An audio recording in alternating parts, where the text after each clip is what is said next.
இஸ்ரவேல் தேசத்தினுடைய வரலாறு பக்கங்களுக்கு நேராக கடந்து போகலாம். ஸோ இஸ்ரவேல் தேசம் இப்பொழுதும் ஒரு பெரிய யுத்தத்தை சந்தித்து வருகிறது. நாள்தோறும் செய்தித்தாள்களில் முதன்மையான இடத்திலும் ஒரு ஹெட்லைன்ஸ் பகுதிகளையும் தொடர்ச்சியாக வர்றதை நம்ம பார்க்குறோம். இந்த ஒரு வாரத்தில் மட்டும் பலவிதமான மாற்றங்கள் இந்த யுத்தத்தில் ஏற்பட்டிருக்கிறதையும் நம்ம கவனிக்கிறோம். இன்றைக்கும் அதை குறித்து நம்ம பார்க்கலாம். ஸோ ஒய் இஸ்ரேல், ஏன் இஸ்ரேல் தேசத்தை பற்றி நான் அறிந்து கொள்ள வேண்டும், இஸ்ரேலுக்கும் திருச்சபைக்கும் என்ன சம்பந்தம் அப்படின்னு சொல்லக்கூடிய பகுதிகளில் இன்றைக்கு வேகமாக ஒரு சில வித்தியாசங்களையும் ஒற்றுமையும் நம்ம பார்க்க போகிறோம். இஸ்ரவேலுக்கும் மற்றும் சபைக்கும் இருக்கக்கூடிய ஒரு ஒற்றுமை, அந்த ஒற்றுமையை நம்ம சரியாய் புரிந்து கொண்டோம் என்று சொன்னால் நமக்கு தேவையில்லாத மிஸ் அண்டர்ஸ்டாண்டிங்ஸ் இருக்காது.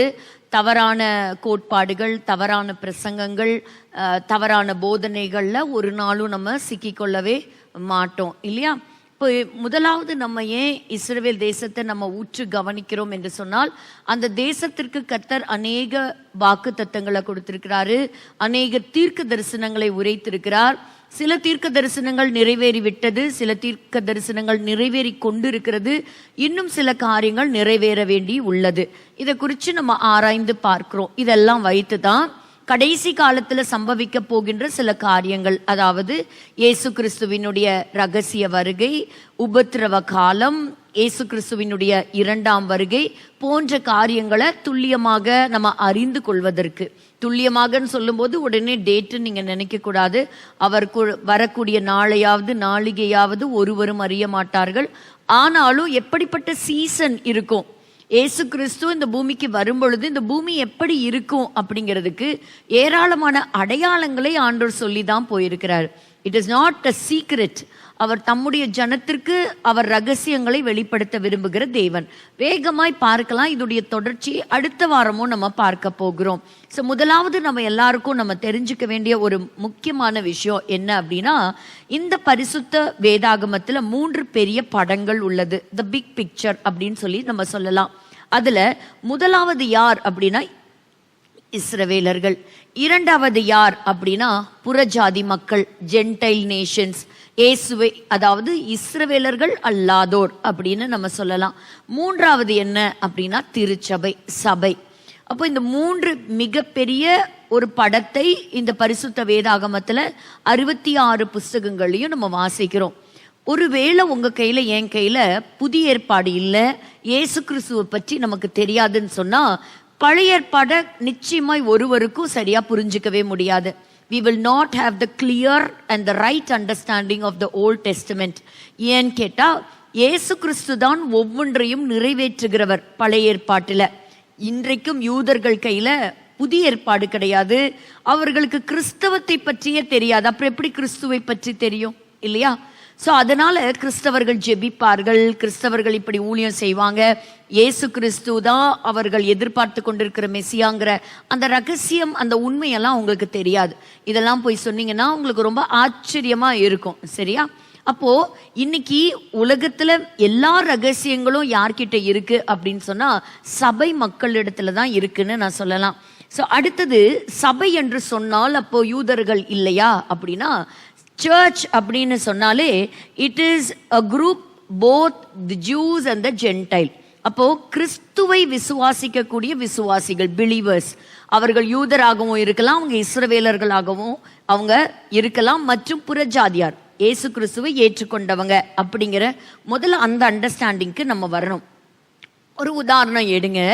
இப்போ தானியேல் தீர்க்க தரிசன புஸ்தகத்தில் 70 வாரங்கள் அப்படின்னு சொல்லி ஒரு குறிப்பிட்ட மக்களுக்கு அவர் பேசும் பொழுது ஒரு ஸ்பெசிஃபிக் டைம், இந்த டைம் பீரியட்ல 70 வார காலங்கள் இந்த மக்கள் யூதர்கள், அதாவது இஸ்ரவேலர்கள் அவங்களுடைய காலகட்டங்களில் இந்த இடத்துல அப்படின்னு சொல்லும்போது அவங்களுடைய வாழ்க்கையில் நிறைவேறதான் பார்க்கலாமே ஒழிய அதை கொண்டு வந்து நம்ம சபைக்கு டிரான்ஸ்ஃபர் பண்ணுறதும் இல்லைன்னா புறஜாதியாருக்கு டிரான்ஸ்ஃபர் பண்ணால் அதோடைய ரிசல்ட்டை நம்ம பார்க்க முடியாது. அதே போல் புறஜாதியார், ஜென்டைல்ஸ் அப்படின்னு சொல்லி சில ஸ்பெசிஃபிக் ஈவெண்ட் எழுதியிருக்கும், சில சம்பவங்கள் எழுதியிருக்கும் அப்படின்னா அது அந்த மக்களுடைய வாழ்க்கையில், அந்த தேசங்களில், அந்த கால குறுக்கீட்டில் நடக்கிறத நம்ம பார்க்கலாம். அது சபைக்கோ இல்லை இஸ்ரவேலர்களுக்கோ அது நிச்சயமாக பொருந்தாது. ஆனா ஒண்ணு நிச்சயம், ஆண்டவர் இஸ்ரவேல் மக்களுக்கும் ஒரு ப்ராப்பரான ஒரு பிளான் வச்சிருக்கிறாங்க. சபைக்கும் ஆண்டவர் ஒரு அழகான திட்டங்களை தேவன் வைத்திருக்கிறார். அநேகர் சொல்லுவாங்க 2 திட்டம் ஒண்ணுதாங்க, அன்னைக்கு அவங்க இஸ்ரவேலர்களா இருந்தாங்க, இன்னைக்கு சபை தாங்க இஸ்ரவேல் அப்படின்னு சொல்லுவாங்க. அந்த வித்தியாசத்தை வேகமா நம்ம பார்க்க போகிறோம். இன்னைக்கு சபை என்று சொன்னால் இருவரும் இணைந்ததே, யூதர்களும் மற்றும் புறஜாதியார். பவுல் சொல்லக்கூடிய ஒரு வசனத்தை நம்ம வாசிக்கலாம். ரோமருக்கு எழுதிய நிருபம் 1 அதிகாரம் 16வது வசனம். ரோமன்ஸ் 1:16. வெட்கப்படேன், முன்பு யூதரிலும் பின்பு கிரேக்கரிலும் விசுவாசிக்கிறவன் எவனோ அவனுக்கு ரட்சிப்பு உண்டு. யாரெல்லாம் இயேசு கிறிஸ்துவை விசுவாசிக்கிற, முன்பு யூதர் பின்பு கிரேக்கன். சோ கிரேக்கன் யாரு? அவங்க ஜென்டைல். சோ அவங்க யாரு விசுவாசிக்கிறாங்களோ they become the believers of Christ அப்படின்னு சொல்லக்கூடியதை நம்ம பார்க்க முடியும். இதுடைய ஒரு தொடர்ச்சி பகுதி, ஒரு நீளமான வேத பாட ஒரு சம்பவம் நம்ம எங்க வாசிக்க முடியும்னா, எபேசியர் 2 அதிகாரம் 11 22 வசனம் வரைக்கும் நம்ம வாசிக்க முடியும். அதுல அநேக கருத்துக்களை அவர் சொல்லி இருப்பார். நீங்க பொறுமையா கூட நீங்க வாசிக்கலாம். பாருங்க, முன்ன நம்ம எப்படி இருந்தோம்? புறஜாதியாராய் நம்ம இருந்தோம். நம்ம விருத்த சேதனம் பண்ணவங்களா? இல்ல, நமக்கும் சர்க்கம்சேஷனுக்கும் சம்பந்தமே கிடையாது. அது கர்த்தர் ஆபிரகாமுக்கு கற்றுக் கொடுத்தார். ஆபிரகாமின் சந்ததி ஈசாக்கு, யாக்கோபு, அவங்களுக்கு பிறந்த பிள்ளைகள், அவங்க சந்ததியார் அதை தலைமுறையாக அவங்க பற்றி வந்தாங்கங்கிறது நமக்கு தெரியும். நம்மெல்லாம் எப்படி இருந்தோமா? 12வது 13வது வசனத்தை மட்டும் நாம் வாசிக்கலாம். அக்காலத்திலே கிறிஸ்துவை சேராதவர்களும் இஸ்ரவேலுடைய காணியாட்சிக்கு புறம்பானவர்களும் வாக்குத்தத்தத்தின் உடன்படிக்கைகளுக்கு அந்நியரும் நம்பிக்கை இல்லாதவர்களும் இவ்வுலகத்தில் தேவனற்றவர்களுமாய் இருந்தீர்கள் என்று நினைத்துக் கொள்ளுங்கள். இந்த கேட்டகரியில எல்லாம் தான் நம்ம இருந்தோம். We were very much far away from Christ. அப்படி இருந்தோம். 13வது வசனம் சொல்லுகிறது, முன்னே தூரமாயிருந்த நீங்கள் இப்பொழுது கிறிஸ்து இயேசுவுக்குள் கிறிஸ்துவின் இரத்தத்தினாலே சமீபமானீர்கள். அப்போ நம்மள ஒன்னா கொண்டு வந்தது எது? கிறிஸ்துவினுடைய ரத்தம். அப்ப இந்த நாட்கள்லாம் நம்ம பார்க்கிறோம் இயேசு கிறிஸ்துவினுடைய விலையேற பெற்ற தியாகத்தை, அவருடைய சிலுவை பாடுகளை, அவருடைய மரணம், அவருடைய உயிர்த்தெழுதலை தியானிக்கக்கூடிய இந்த நாட்கள். சோ அவருடைய ரத்தத்தினால தான் நம்ம எப்படி வந்தோம்? அவருக்கு நெருங்கி வந்தோம், நாம் சமீபமானோம். 14வது வசனம். எப்படியெனில் அவரை நம்முடைய சமாதான காரணராகி இரு திறத்தாரையும் ஒன்றாக்கி பகையாக நின்ற பிரிவினையாகிய நடுச்சுவரை தகர்த்து, நடுசுவரை கர்த்தர் தகர்த்து போட்டார்.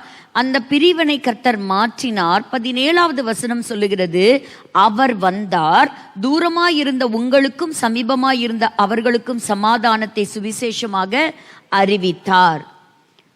இன்னொரு வசனம் கூட நம்ம வாசிப்போம். கலாத்தியர் 3 அதிகாரம் 28வது வசனம் அநேகருக்கு பிரபலமான ஒரு வசனம் தான்.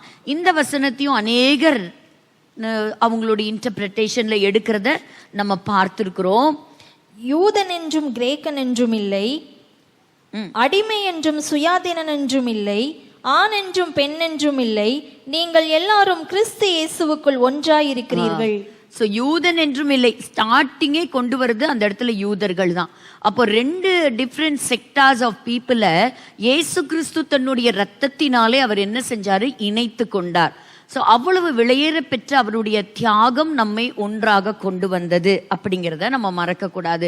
முதல்ல கிறிஸ்தவர்கள் இதை சரியாக நம்ம புரிஞ்சுக்கணும். So that we never land into confusions.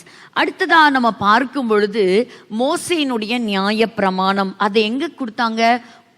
Sinai மலையில அதை பெற்றுக்கொண்டார். அதுதான் அவங்களுடைய ஸ்கூல் டீச்சர்னு சொல்லலாம். ஸ்கூல் மாஸ்டர் எது? அன்னைக்கு இஸ்ரவேலர்களை வழி நடத்தினதுக்கு இந்த மோசேயினுடைய நியாய பிரமாணம் தான். எகிப்துல அடிமைத்தனத்துல இருந்தாங்க, சிவந்த சமுத்திரத்தின் வழியாக கடந்து போறாங்க.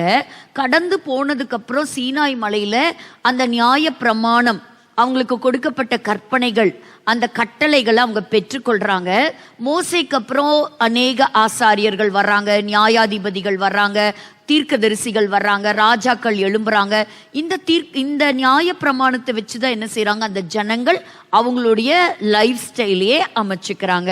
ஸோ அவங்களுடைய சாப்பாட்டு முறை, டயட்ரி பிளானா இருக்கட்டும், அவங்க கொண்டாடுகிற பண்டிகைகளா இருக்கட்டும், அவங்க செலுத்துகிற பலிகளா இருக்கட்டும், அவங்களுடைய அன்றாட வாழ்க்கை முறையா இருக்கட்டும், திருமண பந்தங்களா இருக்கட்டும், உறவு முறைகளா இருக்கட்டும், இது எல்லாமே அவங்களுக்கு ஒரு ரிட்டர்ன் மேனுவலாவே அவங்களுடைய கைகளில் கொடுக்கப்பட்டுச்சு.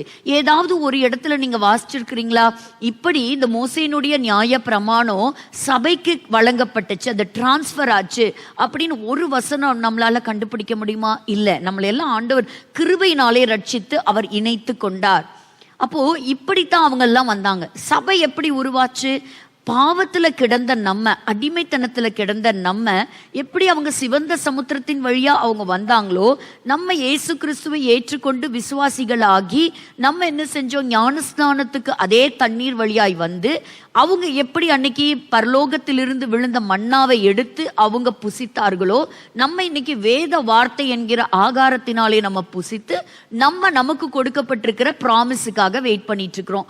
அவங்க என்ன செஞ்சாங்க, அவங்க அந்த 40 வருஷமும் அந்த வனாந்தரத்துல மன்னாவை சாப்பிட்டுட்டு கானான் தேசத்துக்குள்ள பிரவேசிக்கிறதுக்காக அந்த ப்ராமிஸை வாங்கிட்டு அதுக்காக அப்படியே வெயிட் பண்ணி போனாங்க. அப்போ அவங்களுடைய ப்ராமிஸ் வேற, சபைக்கு கொடுக்கப்பட்டிருக்கிற ப்ராமிஸ் வேற. So I should know who is Israel and what is Israel அப்படிங்கிறத மறக்கக்கூடாது. அன்னைக்கும் சில புறஜாதி மக்களை என்ன செஞ்சாங்கன்னா, அவங்களும் தங்களோட இணைத்து கொண்டாங்க. இணைத்து கொண்டாலும் அந்த முழுமையான அந்த ஆசீர்வாத திட்டத்திற்குள் அவங்க வரல. But there were also certain laws. அவங்களையும் புறஜாதியர் என்ன செஞ்சுக்கிட்டாங்கன்னா, விரும்பினவங்கள அவங்க சேர்த்து கொண்டாங்க. அதையும் நம்ம என்ன செய்யறோம், நம்ம பார்க்கிறோம். அப்போ இன்னைக்கு கிறிஸ்தவர்களுக்கும் இன்றைக்கு சபைக்கும் சரியான வித்தியாசம் வேணும். அப்போ பல இடங்கள்ல பல ஊழியர்களா இருக்கட்டும், பல புரிதல் என்ன சொல்றோம்னா, இல்ல நாம தான் அவங்கள ரீப்ளேஸ் பண்ணிட்டோம். It is called as replacement theology. அப்படி அது மூலமா தான் இன்னைக்கு ரட்சிப்பு அப்படிங்கிறது சொல்றதெல்லாம் கிடையவே கிடையாது. இன்னைக்கு அவங்க ஒரு சபத் அவங்க கொண்டாடுறாங்க, அவங்க ஒரு பண்டிகை கொண்டாடுறாங்க, அவங்க பலி செலுத்துறாங்கன்னா அதெல்லாம் நம்ம செய்யணும்னு அவசியம் இல்லைன்னு வேதத்திலே எழுதியிருக்கு. கொலோசியர் 2:14-17 வசனங்களை வாசிக்கும் போது, கொலோசேயர் 2ஆம் அதிகாரம் 14வது வசனம் வாசிக்கலாம். நமக்கு எதிரிடையாகவும் கட்டளைகளால் நமக்கு விரோதமாகவும் இருந்த கையெழுத்தை குலைத்து அதை நடுவில் இராதபடிக்கு எடுத்து சிலுவையின் மேல் ஆணி அடித்து துரைத்தனங்களையும் அதிகாரங்களையும் உரிந்து கொண்டு வெளியரங்கமான கோலமாக்கி அவைகளின் மேல் சிலுவையிலே வெற்றி சிறந்தார். எல்லாவற்றையும் ஆண்டவர் சிலுவையிலே வெற்றி சிறந்தார். அப்ப எதெல்லாம் ஒரு டாக்குமெண்ட் நமக்கு அகெயின்ஸ்டா இருக்குன்னு வச்சுக்கோங்க, அந்த டாக்குமெண்ட் ஆண்டவர் என்ன பண்ணாரு, ஆணியால அடிச்சு அதை இன்வாலிட் ஆச்சு. அது it is all over, it's all finish. இப்போ நம்ம ஸ்கூல் காலேஜ் எல்லாம் படிக்கும்போது நிறைய ப்ராக்டிக்கல் எக்ஸாம்ஸ் இருக்கும். அதுக்கு நமக்கு ஒரு ரெக்கார்டு இருக்கும். அதை ரொம்ப காலமாக ரொம்ப நீட்டாக நம்ம ப்ரிப்பேர் பண்ணுவோம். அது கம்ப்யூட்டர் ரெக்கார்டாக இருக்கலாம், இல்லை ஒரு பாட்னி பயாலஜி ரெக்கார்டாக இருக்கலாம். அந்த ரெக்கார்டு என்ன பண்ணுவோம், அந்த ப்ராக்டிக்கல் எக்ஸாம் முடித்த உடனே என்ன செஞ்சிருவாங்கன்னா, அந்த அவ்வளோ பெரிய அந்த ரெக்கார்ட் புக்குக்கு ஒரு பெரிய ஆணி வச்சு அடித்து அதில் ஓட்டை போட்டுருவாங்க. பார்த்துருக்கீங்களா? அதே போலதான் இந்த வசனம் சொல்லுகிறது, நமக்கு எதிரிடையா இருந்த கட்டளைகளை, நமக்கு விரோதமா இருந்த கையெழுத்துக்களை கர்த்தர் என்ன செய்தாலாம், சிலுவையின் மேல் ஆணி அடித்தார். இப்ப எதெல்லாம் that is all against you, ஆண்டவர் அதெல்லாம் ஜெயித்து கொடுத்தார். அருமையான ஒரு வசனம் இந்த கொலோசையர் 2:14. முக்கியமா 16வது வசனம் பாருங்க. ஆகையால் போஜனத்தையும் பானத்தையும் குறித்தாவது, டயட்ரி பிளான பத்தி யோசிக்கிறது, அதை பற்றி பண்டிகை நாள், மாத பிறப்பு, ஓய்வு நாட்களையும் குறித்தாவது ஒருவனும் உங்களை குற்றப்படுத்தாதிருப்பானாக. ஏன்னு கேட்டா 17வது வசனத்துல அதோட ஆன்சர் பாக்குறோம். அவைகள் வருங்காரியங்களுக்கு நிழலாயிருக்கிறது, அவைகளின் பொருள் கிறிஸ்துவை பற்றினது. பொருள் எதுல ஃபுல்ஃபில் ஆகுதுன்னா, it is fulfilled in Christ. அதை ஞாபகம் வச்சுக்கணும். 5வது பாயிண்ட் என்ன அப்படின்னா, இன்னைக்கு இஸ்ரவேலர்களுக்கு இந்த ரகசிய வருகை ராப்சரை பத்தி எந்த நாலேஜும் கிடையாது. அவங்க மேசியாவை சந்திக்கிறதுல தான் வெயிட் பண்ணிட்டு இருக்கிறாங்க. அப்போ அந்த ஞாபகத்தை வச்சுக்கணும். ஆனா சபைக்கு அந்த ஞானம் இருக்கு. அதைத்தான் நம்ம 1 தெசலோனிக்கர் 4ஆம் அதிகாரம் 17, 18 அந்த வசனங்களை எல்லாம் நம்ம என்ன செய்யணும், மனப்பாடம் பண்ணி வச்சுக்கணும். ஸோ நிச்சயமாக இயேசு கிறிஸ்து வருகிறார், அவர் வானத்தில் வருகிறார், நாம் அவரை சந்திப்போம். ஆயத்தத்தோடு இருக்கிறவங்க, காத்திருக்கிறவங்களை கர்த்தர் அழைத்து செல்வார் அப்படிங்கிற அந்த ஒரு நம்பிக்கையை ஊட்டக்கூடிய ஒரு முக்கியமான பகுதி the 1 Thessalonians chapter 4.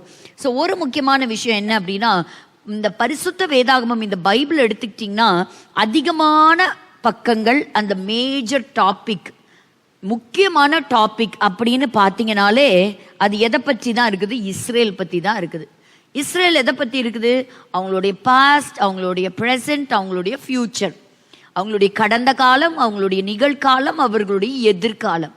இது தாங்க majority of the portions in the Bible. இதை சரியா புரிஞ்சுக்காம என்ன செய்யறோம்னா, ஆண்டவருடைய வார்த்தையை சரியா புரிஞ்சுக்காம இன்னைக்கு இருக்கக்கூடிய ரொம்ப சங்கடமான விஷயம் என்ன அப்படின்னா, ஒன்று அது இக்னோர் பண்ணிடுறோம்.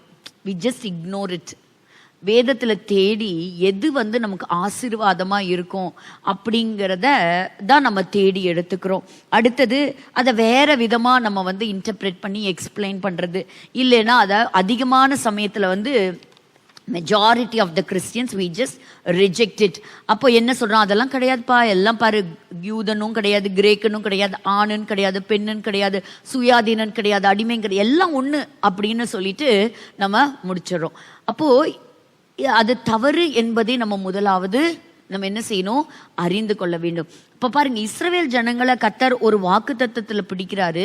அவங்க தவறு செய்யும் போது அவங்கள நியாய தீர்ப்புக்கு உட்படுத்துறாரு.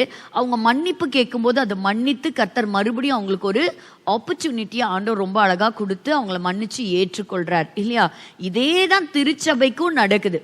ஒரு காலகட்டங்கள்ல நான் இன்னைக்கு வாசித்த ஒரு காரியம் என்ன அப்படின்னா, ஒரு நாட்கள்ல பாடல் பாடும் பொழுதே அந்த பாடல்கள் ஆண்டவருடைய வருகையை பற்றி, நியாய தீர்ப்பை பற்றி, அவருடைய கிருபையை பற்றி, அவருடைய 2ஆம் வருகை குறித்து அப்படிப்பட்ட பாடல்கள் தான் நிறைஞ்சு இருந்தது. ஆனா இன்னைக்கு அப்படிப்பட்ட பாடல்களை நம்மளால இன்னைக்கு சபையில பார்க்க முடியுதா? இல்லவே இல்லை, ரொம்ப குறைவா போயிருச்சு. அப்போ இன்னைக்கு நம்ம இன்னைக்கு என்ன பார்க்குறோம், எல்லா உலகத்தில் இருக்கக்கூடிய எல்லா தேசத்திலையும் ஒன்று இருக்குது. என்னன்னு கேட்டிங்கன்னா, கோர்ட்டுன்னு ஒன்று இருக்குது. அந்த கோர்ட்டு, நீதிமன்றங்கள் என்ன செய்யுது, குற்றவாளிகளை விசாரித்து அவங்களுக்கு ஏற்ற தண்டனைகளை கொடுக்குது.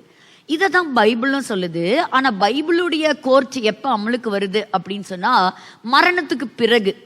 ஆனால் அதை மற்றும் ஒரு கிறிஸ்தவனோ ஒரு மனுஷனோ ஏற்றுக்கொள்ள மறுக்கிறான். அதெல்லாம் கிடையாதுங்க அப்படின்னு சொல்லி. ஆனா நிச்சயமாவே நமக்கும் ஒரு கோர்ட் உண்டு. ஆண்டவருடைய பார்வையில ஒரு ஜட்ஜ்மெண்ட் இருக்கு. அவர் ஜட்ஜ்மெண்ட் சீட்ல உட்காருவார்.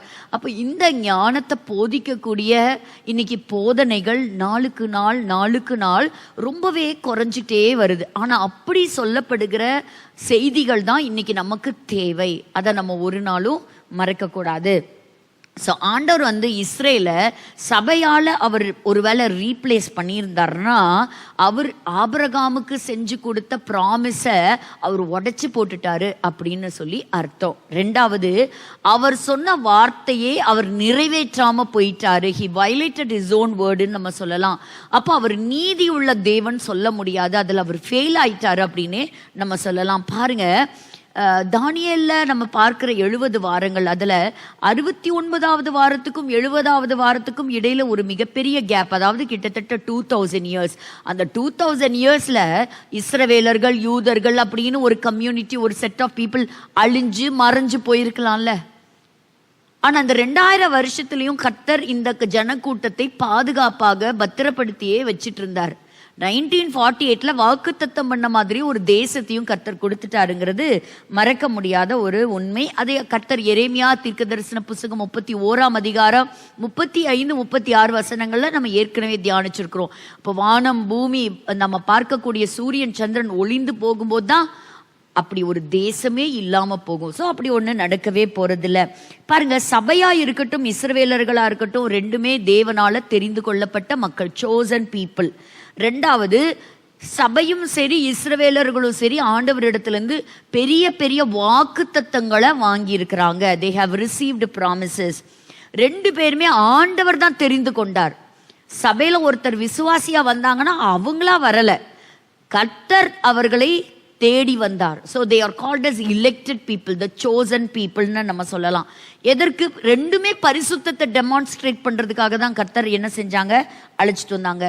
இந்த பூமியில ரெண்டு பேருமே பெக்கூலியர் பீப்புள் தான். பலவிதமான மதங்களை சார்ந்த மக்கள் இருந்தாலும் இந்த இஸ்ரவேலர்களா இருக்கட்டும், ரட்சிக்கப்பட்ட கிறிஸ்தவர்களா இருக்கட்டும், ரெண்டு பேருமே இந்த பூமியில எப்படிப்பட்டவங்க? They are peculiar people. அப்போ ரெண்டு ஜனத்தையுமே இந்த உலகம் வெறுக்கும், ரெண்டு கூட்டத்தையுமே என்ன செய்வாங்க? கொலை செய்வார்கள். they will be hated and persecuted. யாருக்கு?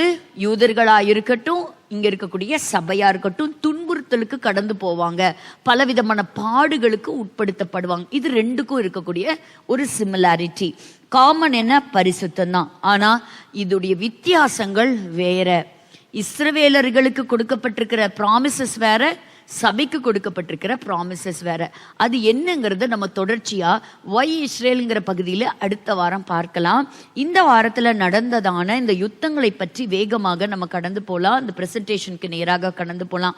இப்போ வரைக்கும் ஆச்சரியப்படுறது என்னன்னா, ஒரு கையளவு மேகம் போல இருக்கக்கூடிய இந்த இஸ்ரேல் தேசம் இன்னைக்கு உலகத்தினுடைய அனைத்து மீடியாலையும் ஒரு தலைப்புச் செய்தியில் இருக்குங்கிறத பார்க்கலாம்.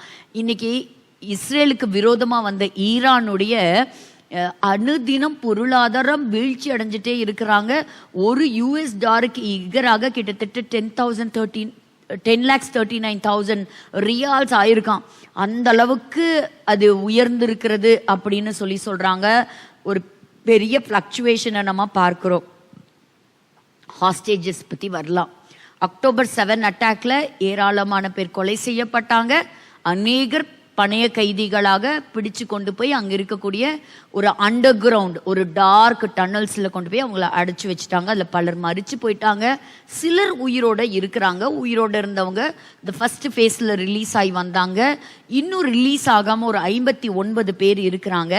இப்ப சமீபத்துல என்ன அப்படின்னு சொன்னா, இந்த 2 பிரிசனர்ஸை பத்தின ஒரு வீடியோ காட்சியை ஹமாஸ் அப்படின்னு சொல்லக்கூடிய தீவிரவாத இயக்கம் வெளியிட்டு இருக்குது. அதுல அவங்க நம்பர் 21, 22 அப்படின்னு அவங்களுக்கு ஒரு நம்பர் கொடுத்துருக்குறாங்களாம்.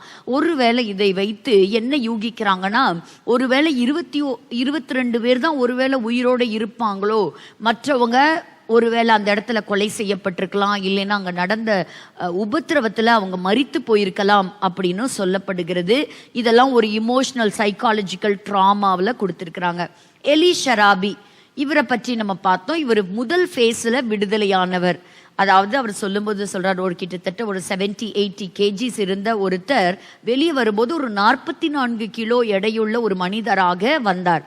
அவர் வந்து அநேக இடங்களுக்கு பேட்டி கொடுத்திருந்தார், இன்டர்வியூ கொடுத்திருந்தார். அவர் கொடுக்கும்போது சொன்னாங்க, நாங்க அண்டர் கிரவுண்ட் டனல்ல நாங்க இருந்தோம், ஹமாஸ் தீவிரவாதிகள் நிறைய உணவு பொட்டலங்களை கொண்டு வந்திருந்தாங்க.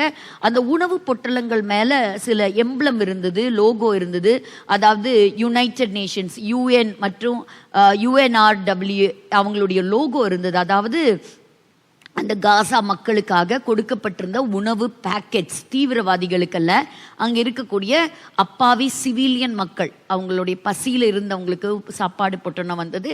அது நாங்கள் இருந்த அந்த டன்னலுக்குள்ளாரையும் வந்தது. ஆனால் எங்கள் கண்களுக்கு முன்பாக அவங்க சாப்பிட்டாங்க. ஆனால் நாங்கள் பசியாக இருந்தோம், மிருகங்களைப் போல எங்களை நடத்தினார்கள். அப்போ பாருங்க, இன்னைக்கு யுனைடெட் நேஷன்ஸ் இவங்க தீவிரவாதிகளை இவங்க வளர்த்துனாங்க அப்படிங்கிறத அவர் ஒரு பெரிய ரிப்போர்ட்டாவே அவர் கொடுத்திருக்கிறாரு. சமீபத்தில் இப்ப நடந்த தாக்குதலுக்கு பிறகு ஹமாஸ் சொல்லியிருக்கு, நாங்க 5 பணைய கைதிகளை நாங்க விடுவிக்கிறோம் அப்படின்னு சொல்றாங்க. ஆனா எத்தனையோ விதமான ஆப்ஷன்ஸை கொடுத்தும் எல்லாத்துக்கும் மறுப்பு தெரிவிச்சிருச்சு ஹமாஸ். இப்போவும் இஸ்ரேல் வெயிட் பண்ணுது, எங்களுக்கு 5 அல்ல 11 பேரை எங்களுக்கு விடுதலையாக்கி கொடுக்கணும் அப்படின்னு. ஒருவேளை காசால இருக்கக்கூடிய பணைய கைதிகள் விடுதலை ஆனாங்கன்னா நாங்க எங்களுடைய யுத்தத்தை நிறுத்திக்கிறோம். அப்படி இல்லைன்னா காசாவை கைப்பற்றி இஸ்ரேல் நாடு தன்னோட இணைச்சிக்கும் அப்படிங்கிற வார்னிங்கும் கொடுத்துருக்குறாங்க. பிரிட்டன் நாட்டில் ஒரு பெரிய 5 பக்க ரிப்போர்ட்டை வெளியிட்டிருக்கிறாங்க October 7 மெசக்கர் பற்றி. இதை வாசிப்பதற்கே மிகவும் சங்கடமான ஒரு காரியம்தான். Reports detail gang rapes, sexual mutilation, assault on living and deceased victim. உயிரோடு இருந்த மரித்து போன பெண்களை இந்தளவுக்கு பாலியல் துன்புறுத்தல் செய்யப்பட்டாங்க அப்படிங்கிறது ஒரு மிகப்பெரிய ரிப்போர்ட்டாகவே கொடுக்கப்பட்டிருக்கிறது. அவங்களுடைய எப்படி அவர்களுடைய கைகளை கட்டி அவர்களை சித்திரவதை செஞ்சாங்க அப்படிங்கிற ஒரு மிகப்பெரிய ரிப்போர்ட்டும் கொடுத்துருக்காங்க. அதனால் ஹமாஸ் இருக்கவே கூடாது அப்படிங்கிறது தான். இந்த போன வாரம் நடந்தது பாருங்க, திடீர்னு தாக்குதல். அந்த தாக்குதலில் பார்த்தா ஏகப்பட்ட ஹமாஸ் தலைவர்கள் உட்பட ஏராளமான தீவிரவாத இயக்கத்தை செஞ்ச முக்கியமான ஆஃபீஸர்ஸ் அத்தனை பேர்த்தையும் இஸ்ரேல் கம்ப்ளீட்டாக எலிமினேட் பண்ணிருச்சு. இதில் one of the founder of Hamas அப்படின்னு சொல்லக்கூடிய அபு அலி மற்றும் ஐடிஎஃப் ஷின்பெத் அவங்க ஏகப்பட்ட லிஸ்டே கொடுத்துருக்குறாங்க. ஸோ யாரெல்லாம் இந்த தீவிரவாத இயக்கத்தில் சேர்ந்து ஒரு லீடர்ஷிப் எடுத்து இப்படிப்பட்ட October 7 அட்டாக்கை பிளான் பண்ணவங்க, அவங்க எல்லாத்தையும் என்ன செஞ்சுருக்கிறாங்க, எலிமினேட் பண்ணியிருக்கிறாங்க.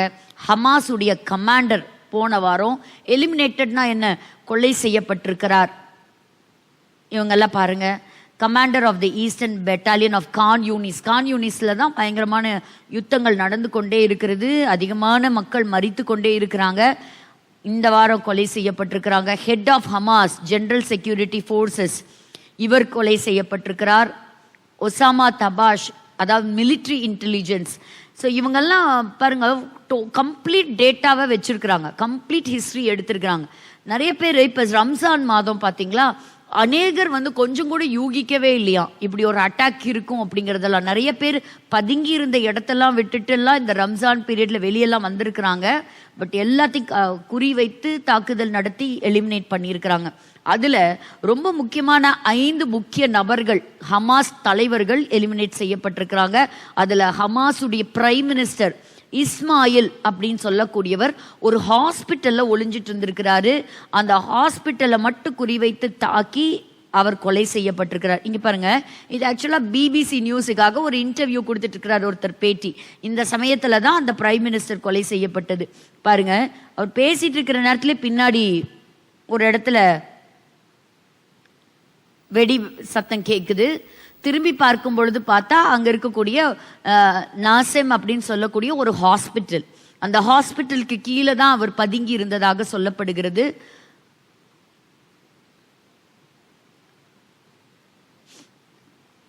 ஸோ ஹமாஸை சேர்ந்த ஏராளமான தீவிரவாதிகள் கொலை செய்யப்பட்டிருக்காங்க. இப்போ ஹமாஸ் அப்படின்னு சொன்னாக்கா ஒரு வார்த்தை என்ன அப்படின்னா, அதாவது ஒரு அரபிக் ஆக்ரனிம் அப்படின்னு சொல்லலாம். 3 அர்த்தங்கள் கொண்டது தான் ஹமாஸ்.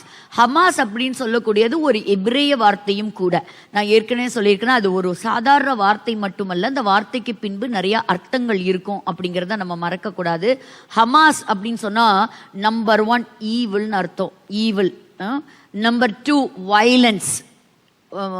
நம்பர் 3 டிஸ்ட்ரக்ஷன், அழிவு, பொல்லாங்கு, தீங்கு. இதெல்லாம் இந்த பேரை குறிக்கிற வார்த்தை தான் ஹமாஸ் அப்படின்னு சொல்லியே பெயர். பாருங்க, இவர் பேசிட்டு இருக்கிற அந்த சமயத்திலே பின்னாடி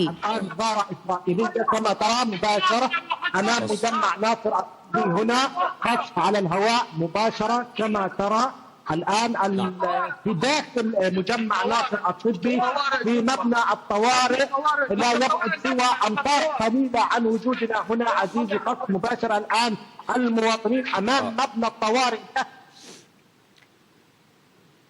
இவரை பற்றி நம்ம பார்த்தோம். இவங்கெல்லாம் ஒரு முக்கியமான தலைவர்கள். ஸோ இன்னைக்கு இஸ்ரேல் அப்படின்னு சொல்லக்கூடிய ஒரு நாடு இல்லாமல் போகணும், யூதர்கள்ங்கிற ஒரு மக்களே இருக்கக்கூடாது அப்படிங்கிறதுக்காக ஏகப்பட்ட காரியங்கள் அவங்க செய்கிற ஒரு முக்கியமான குழு அப்படின்னே இவங்க சொல்லலாம்.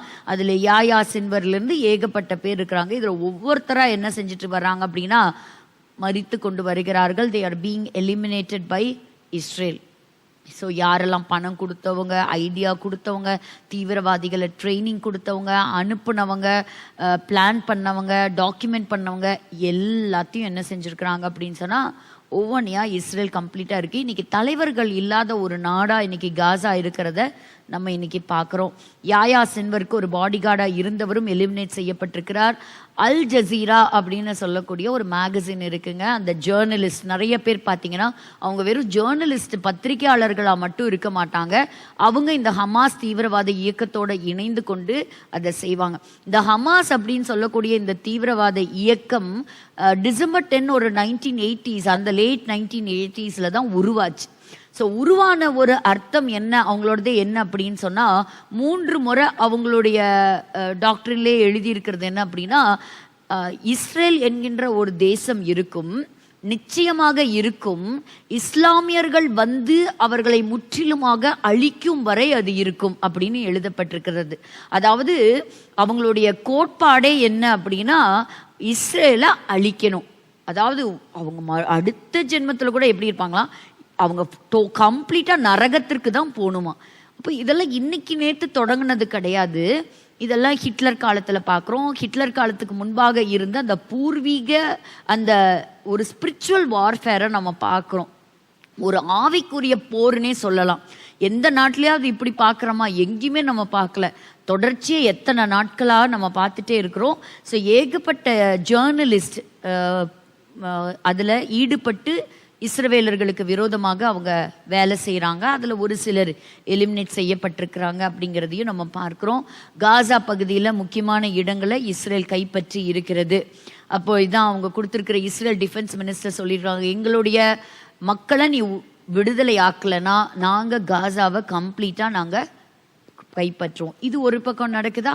இன்னொரு பக்கம் ஏமன் நாட்டு ஹூத்திஸ், அவங்களுக்கும் அமெரிக்காவுக்கும் தொடர்ச்சியான வான் தாக்குதல் நடந்துக்கிட்டே இருக்குது. அமெரிக்காவுக்கு சொந்தமான வான்வெளி அந்த தாக்குதலும் ஹூத்திஸ் நடத்துகிறாங்க. பட் ஈக்குவலண்ட்டாகவே அந்த இடத்துலையும் ஒரு பெரிய தாக்குதல் நடந்துக்கிட்டே தான் இருக்குது. ஸோ இந்த இடத்துல நம்ம பார்க்குறோம், ஹெஸ்போலாவுடைய சதர்ன் லெபனன் அந்த இடத்துல எல்லாமும் தாக்குதல் கண்டினியூஸாக நடக்குது. போன வாரத்தில் ஒரு கமாண்டர் அவரும் மரித்து போயிருக்கிறார். இது ஒரு இன்ட்ரெஸ்டிங்கான இது நியூஸ் பாருங்க. ஈரானில் ஒரு பிளேஸ் இருக்கு, ஹமேதான் அப்படின்னு சொல்லிட்டு ஒரு பிளேஸ். அங்கே வந்து ஒரு கிளாக் இருக்கா. அந்த கிளாக் எப்படின்னா, நமக்கெல்லாம் கிளாக் வந்து முன்னேறிட்டே தானே போகும். இது வந்து கவுண்ட் டவுன் கிளாக், டைம் குறைஞ்சிட்டே வரும். ஸோ இதுக்கு எவ்வளோ கவுண்ட் டவுன் அப்படின்னாக்க 25 years. அப்படின்னா என்ன அர்த்தம்? 25 வருஷத்துக்குள்ள இஸ்ரேல்னு ஒரு நாடே இருக்கக்கூடாது, இஸ்ரேலை அழிக்கணும், யூதர்களை தீர்த்து கட்டணும், அந்த சியோனியர்கள்ங்கிறவங்களே இருக்கக்கூடாது. இதுதான் அலி கமேனியோடைய ஸ்கெட்யூல் அவர் கொடுத்துருக்கிறார். இது 8 வருஷத்துக்கு முன்னாடியே இன்ஸ்டால் பண்ணிட்டாங்க. இதில் இருக்கக்கூடிய டிஸ்அட்வான்டேஜ் என்ன அப்படின்னா, எப்பெல்லாம் அங்கே வந்து ஒரு பவர் ஃப்ளக்சுவேஷன் வருதோ அந்த டைமில் இந்த கிளாக் தானாகவே ரீசெட் ஆகி திரும்ப கவுண்ட் டவுன் ஃபர்ஸ்ட்லேருந்து ஸ்டார்ட் ஆயிருமா. இப்போ இந்த தொடர்ந்து ஒரு வருஷ தாக்குதலில் என்ன நடந்துச்சு அப்படின்னா, அங்கே ஏற்கனவே எனர்ஜி சப்ளையே கிடையாது. அதில் டோட்டலாக மல்டிபிள் டைம்ஸ் கரண்ட் போய் இது டோட்டலாகவே எரிஞ்சே போச்சா, அது கம்ப்ளீட்டாகவே ஆஃப் ஆயிருச்சான். ஸோ இஸ்ரவேலர்களை அழிக்கணும்னு நினச்சி வச்சிருந்த கிளாக் இன்னைக்கு டிஸ்ட்ராய் ஆகிருக்கிறது பிகாஸ் ஆஃப் எனர்ஜி கிரைசிஸ் அப்படிங்கிறது ஒரு முக்கியமான ஒரு செய்தி. இத்தனை நடந்தாலும் நாங்கள் எங்களை விட்டுருவோமா அப்படின்னு சொல்லிட்டு ஈரான் வந்து இப்போ ஒரு வீடியோவை வெளியிட்டிருக்கிறாங்க. பார், எங்ககிட்ட எவ்வளோ ஆயுதங்கள் இருக்கு பார் அப்படின்னு சொல்கிறாங்க. நியூக்ளியர் வெப்பனுக்கும் அவங்க தயாராக தான் இருக்கிறாங்க, நாங்கள் அழிச்சு காட்டுறோம் பார் அப்படின்னு சொல்லிட்டு ஒரு இன்னொரு அண்டர் கிரவுண்ட் மிசைல் சிட்டியை அவங்க வச்சிருக்கிறாங்க, உருவாக்கி இருக்கிறாங்க அப்படிங்கிறது நம்ம பார்க்கிறோம். ஸோ இந்த வீடியோ கூட நம்ம பார்க்கலாம். ஸோ அது வரதுக்குள்ள மற்றதெல்லாம் பார்த்துடலாம். இத்தனை நாள் வந்து காசா மக்கள் அவங்களுக்கு ஆதரவாக இருந்தாங்களா? ஆனால் இப்பொழுது காசா மக்களே அங்கே இருக்கக்கூடிய ஹமாஸ் தீவிரவாதிகளுக்கு விரோதமாயிட்டாங்க. இங்கே பாருங்க, இந்த வீடியோவில் எல்லாருமே சத்தம் போடுவாங்க, ஹமாஸ் ஆர் டெரரிஸ்ட், ஹமாஸ் தீவிரவாதிகள். இதை வந்து ஒரு இஸ்லாமிய நாடு ஒரு சேனலும் கேப்சர் பண்ணலைங்க. கிட்டத்தட்ட இந்த அளவுக்கு இவங்க போராட்டம் நடத்தி 14 மணி நேரம் முக்கியமான மீடியா சேனல் கூட இதை வந்து அவங்க வந்து டெலிகாஸ்ட் பண்ணலன்னா பாருங்களேன். இன்னைக்கு காசா ஸ்ட்ரிப்ல இந்த யுத்தம் நிற்கணும், எங்க மக்கள் வந்து பாதுகாப்பா இருக்கணும், அதனால இந்த தீவிரவாதிகள் வெளியே போகணும் அப்படின்னு சொல்லி காசா மக்கள் இப்பதான் புரிஞ்சிருப்பாங்க போல இவங்கெல்லாம் தீவிரவாதிகள் அப்படின்னு சொல்லிட்டு. அதனால காசாங்கிற ஒரு ஊரே மண்மேடு ஆயிப்போச்சு, ஒன்றும் இல்லாம போயிருச்சு. மக்கள் எல்லாம் ஊர் விட்டு ஊர் போக ஆரம்பிச்சிட்டாங்க. இந்த லெஃப்ட்ல இருக்கிற படத்தை பாருங்க, இதுக்குள்ள தண்ணி கிடையாது, குடியிருக்கிற வசதி கிடையாது, சாப்பாடு கிடையாது, ஸ்கூல் ஹாஸ்பிட்டல் எதுவுமே கிடையாது. அப்படிப்பட்ட ஒரு கொடுமையான இடத்துலேருந்து சர்வே எடுத்திருக்கிறாங்க. பாதி பேர் வெளியே போகணும் அப்படிங்கிறதுல இருக்கிறாங்க. அதே சமயத்தில் சூடான்லேயும் ஒரு மிகப்பெரிய உள்நாட்டு கலவரம், சிவில் வார் ஸ்டார்ட் ஆயிருக்கு. ஏன் சூடானை பற்றியெல்லாம் படிக்கிறோன்னா, எசேக்கியேல் 38 ரவுண்ட் பண்ணி அங்கே வரும்போது நம்ம இவங்களெல்லாம் பற்றி இன்னும் கூடிய அதிகமாக பார்க்கலாம். ஸோ ஹூத்தீஸை அட்டாக் பண்ணுறத பார்க்குறோம். அதுதான் இங்கே ஏமன் நாட்டில் இருக்கக்கூடிய ஹூத்தீஸ். இவங்களுடைய வேலையே வந்து கடல் வழியை தடுக்கிறது தான். இதுதான் இந்த ஹூத்தீஸுடைய மெயினான ஒரு பிக்சர். அந்த கப்பலை ஒன்றும் அனுப்புறது கிடையாது, அப்படி அவங்க பண்ணுறாங்க. அதே சமயத்தில் இந்த இடத்துல நம்ம பார்க்குறோம் சதா சனா அப்படின்னு சொல்லக்கூடிய 2 முக்கியமான இடத்துல வந்து தாக்குதல் நடத்தி இருக்கிறாங்க. அதிகமான தாக்குதல், த மோஸ்ட் 2 இம்பார்ட்டன்ட் சிட்டிஸ் அது தாக்கப்பட்டிருக்கிறது அப்படிங்கிறது நீங்களும் நியூஸில் பார்த்துருக்கலாம். ஸோ இஸ்ரேல் சுற்றி இருக்கிற எல்லா நாடுமே இன்னைக்கு ஒரு பிரச்சனையில் இருக்குங்கிறது மறுக்க முடியாத உண்மை. இன்றைக்கும் சீரியாவுக்கு பலத்த சப்போர்ட்டாக இருக்கிறது யாருன்னு கேட்டிங்கன்னா டர்க்கி தான்.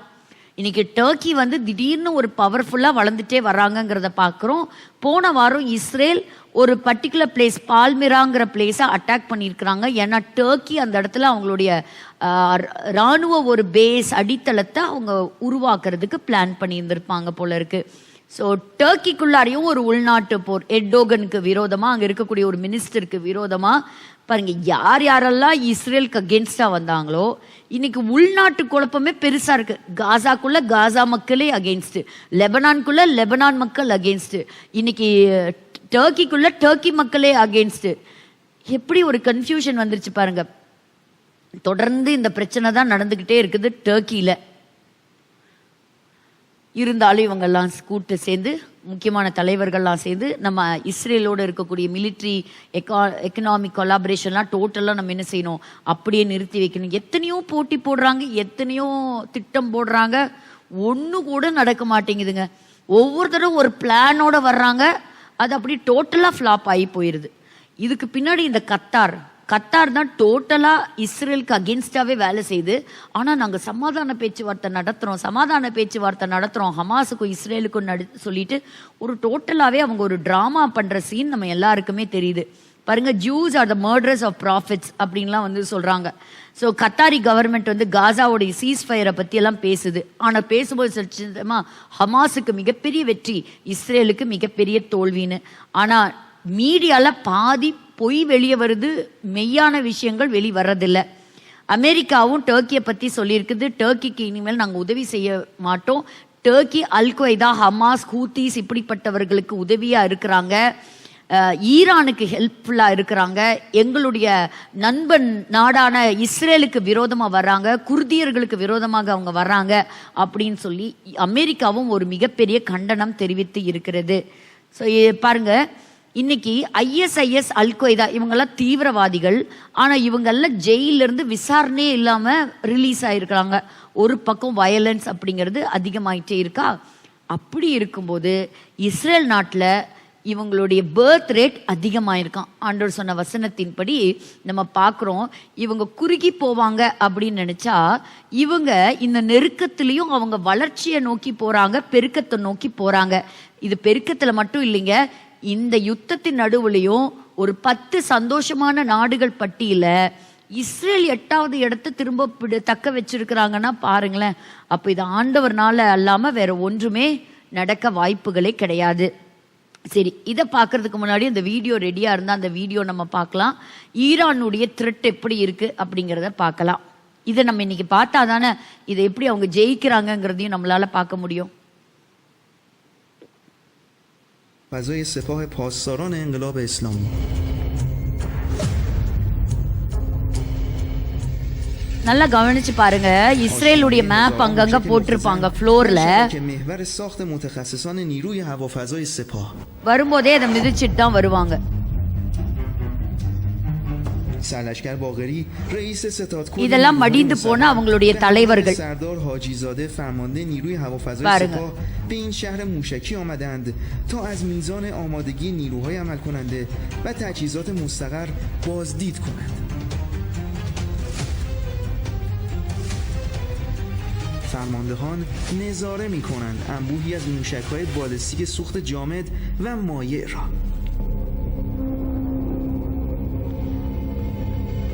பயங்கரமான அன்எம்ப்ளாய்மெண்ட் இருக்கு, பணவீகிதம் குறைஞ்சிட்டே வருது, எனர்ஜி கிரைசிஸ் இருக்கு. இதுக்கு நடுவுலையும் இஸ்ரேல் தேசத்தை அழிக்கிறதுக்கு ஒரு மிகப்பெரிய திட்டத்தோட தயாராகி வருகிறது ஈரான்.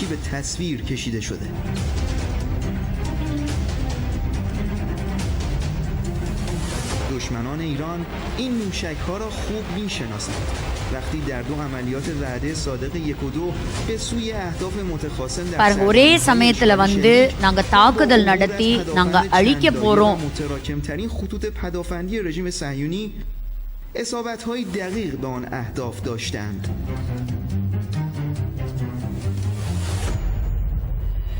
به گفته رئیس ستادکل نیروهای مسلح نیروی هوافضای سپاه، این مشت پولادین و قدرتمند فرماندهی معظم کل قوا با تجربه موفقی که از 2 عملیات وعده صادق 1 و 2 داشته، حالا می‌داند آسیب پذیری دشمن دقیقاً کجاست و باید کدام بخش خود را تقویت کند. همه ابعادی که برای ایجاد توانی 10 برابر وعده صادق 2 نیاز است در مسیر ایجاد قرار گرفته و ایجاد شده. بخش مهمی از اون این مشت آهنین بسیار قوی تر است. سرعت رشد نسبت به سرعت ترمیم ضعف‌ها در جبهه دشمن بسیار بالاتر است و دشمن در این موازنه قوا قطعاً عقب خواهد بود.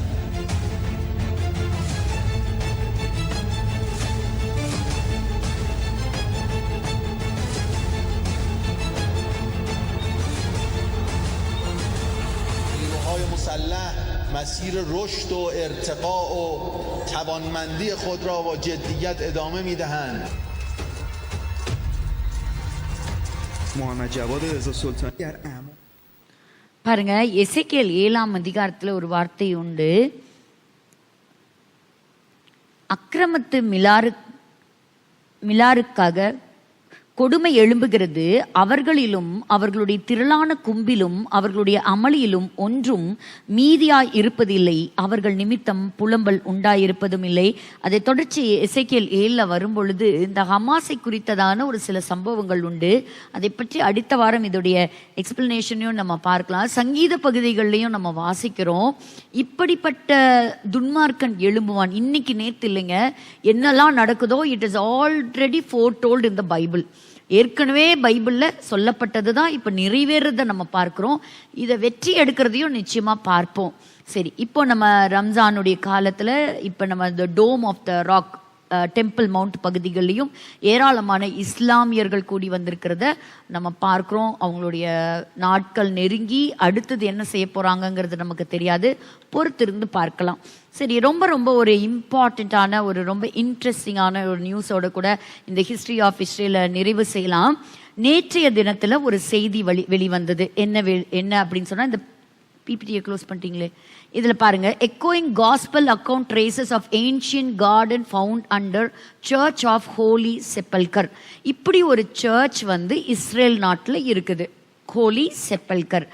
அப்போ இந்த சர்ச்சை ரினோவேட் பண்றதுக்காக ரோம்ல இருந்து, அதாவது முக்கியமா இட்டாலியிலிருந்து ஒரு குரூப் வந்தாங்க.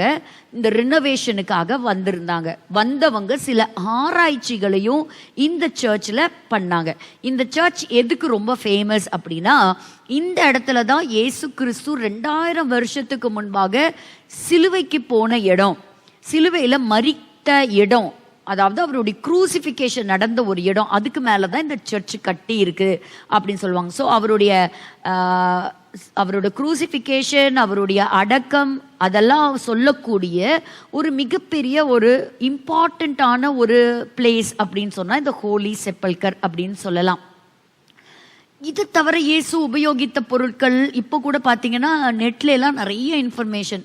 அவரை கடைசியாக போத்திருந்த அந்த போர்வையெல்லாம் எங்கெங்கேயோ இருக்கான், அது இப்போ கடைசியில் ஊட்டிக்கெல்லாம் வந்திருக்கான்னு சொல்லி நிறைய பேர் பார்க்கலாம் போனாங்க.